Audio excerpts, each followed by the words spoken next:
It's the champ, Shannon the Cannon, two-time heavyweight champion of the world. And you're watching Sports Icons. Subscribe. Let's go, champ. Let's go, champ. Let's go, champ. Champ.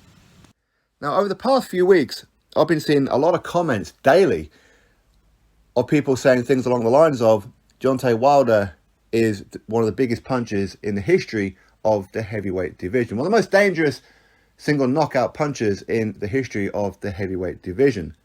Now, firstly, sure, you may well be correct on that one, and I'm not disputing it.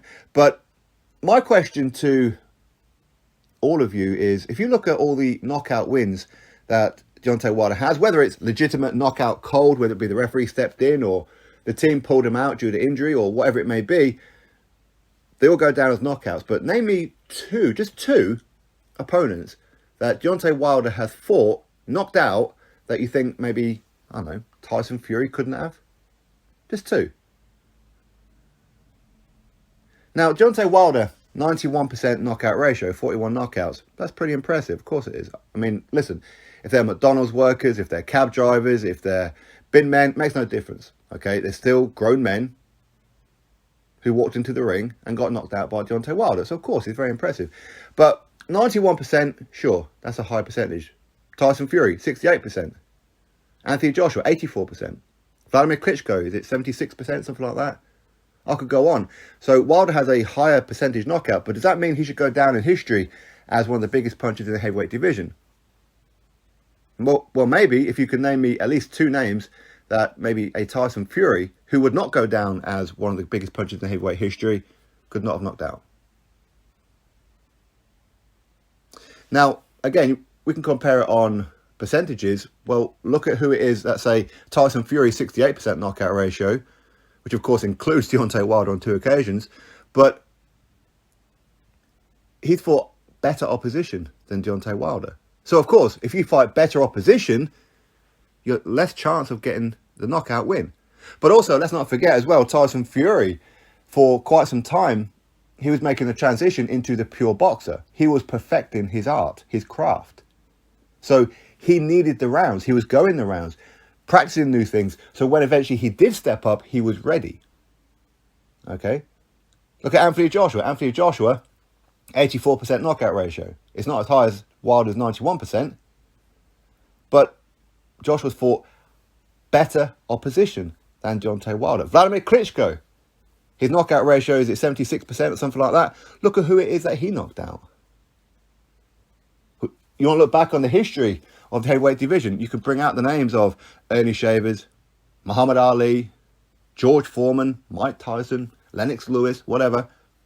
Look at the quality of opposition that they knocked out compared to Deontay Wilder. Deontay Wilder has a shit resume. It's crap. Now, people may say, but he knocked out Luis Ortiz twice. Okay, cool. Great. But who's Luis Ortiz? Is he a former world champion? No. Does he have an outstanding resume himself? No. Does he have a big knockout ratio? Yeah. But who's Luis Ortiz beaten? Bryant Jennings, 2015? Would that be his best win? Maybe one of his best wins is Dave Allen. So, how good is Luis Ortiz? We don't know, because we haven't seen Luis Ortiz step up, have we? We haven't.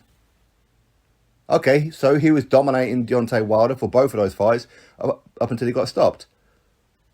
Well, a lot of people dominate Deontay Wilder up until they get stopped by Wilder. But sure, I think Wilder has big knockout power for sure.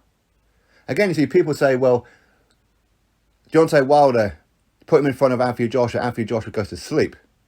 Dillian White goes to sleep. Usyk goes to sleep. All these other guys go to sleep.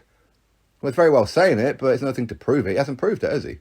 So why is he the biggest puncher or one of the biggest punchers in the heavyweight division? Because he's knocked out a lot of stiffs?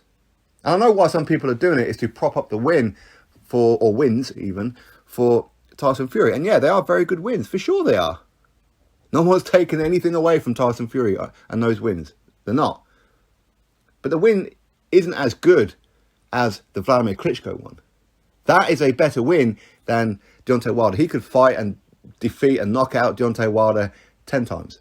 Makes no difference. That Vladimir Klitschko win is much better than Deontay Wilder. Sure, Klitschko, he was, what, 40 years old, whatever he may be. But still, nobody else managed to do it, but Tyson Fury did.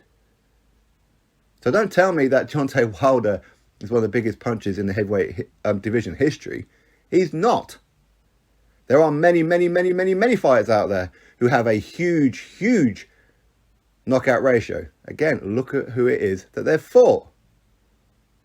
Great win for Tyson Fury. Great win. But just because he beat Klitschko, just because he beat Wilder, and it is just one name, I don't care if he beat him 2 times, 3 times, 10 times. It's still one name. Fury hasn't cleaned up the heavyweight division. So to put him down as the greatest heavyweight of this era, one of the greatest heavyweights of all time, some people may say. Why? Because he beat Klitschko and Wilder? Maybe Fury will go down as the greatest of this era. In 10 years' time, we could look back on this era and say, yep, the outstanding one was Tyson Fury. But to do that, he's going to have to clean out people like Dillian Whyte, Anthony Joshua, Alexander Usyk, Joe Joyce, Andy Ruiz Jr., maybe Tony Yoka, Filip Herkovich, and a few more is coming up. Frank Sanchez, of course, is making some waves now. There are other people for Tyson Fury to fight and beat. I'm not saying he has to knock them out. I said, but he has to beat them. And if he takes a loss along the way, that's fine. There's nothing wrong with taking a loss. And Fury, if he's going to be around for like the next 4 or 5 years and fighting consistently, he will take a loss. He will. Everybody does. It's a heavyweight division. One punch will change the outcome of a fight. It can. So yes, I think Tyson Fury's wins over Deontay Wilder, I still maintain it with 3 wins. Officially it's 2 and a draw, but in my mind it's 3. But don't be dropping comments that Wilder is one of the biggest punchers in heavyweight history. He's not. It's a great win for Tyson Fury, but it's not an elite win for Tyson Fury. His best win is still Vladimir Klitschko.